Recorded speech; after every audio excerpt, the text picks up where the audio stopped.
Now, Israel has called for complete demilitarization of South Syria, warning its new rulers against deploying their military south of Damascus.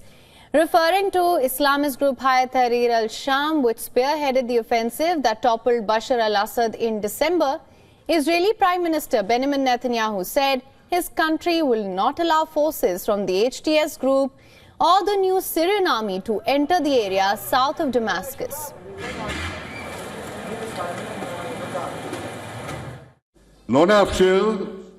We will not allow forces from HTS or the new Syrian army to enter areas south of Damascus. We demand the complete demilitarization of southern Syria, including in the Quneitra, Dara, and Suwaida provinces, from the new regime forces. Now, addressing a military graduation, Netanyahu further added that the Israeli forces will remain in the buffer zone for an indefinite period to protect our communities and to thwart any threat.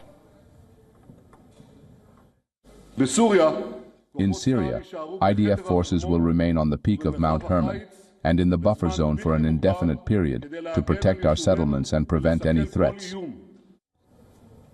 Netanyahu's comments led to new concerns over the Israeli presence in the swathes of southern Syria as Syria's new leaders attempt to consolidate control after years of civil war.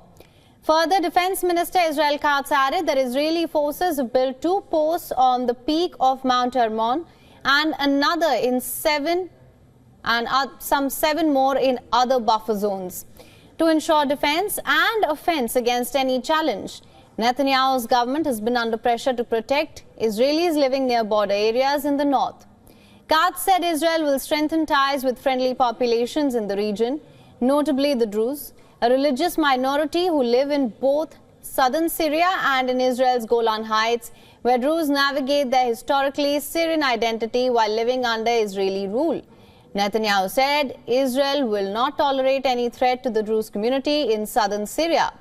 After the fall of the Assad regime in December last year, Israel announced that its troops were entering a UN-patrolled buffer zone that has separated Israeli and Syrian forces on the strategic Golan Heights since 1974. Israel seized much of the Golan Heights from Syria in a war in 1967, later annexing the area in a move largely unrecognized by the international community.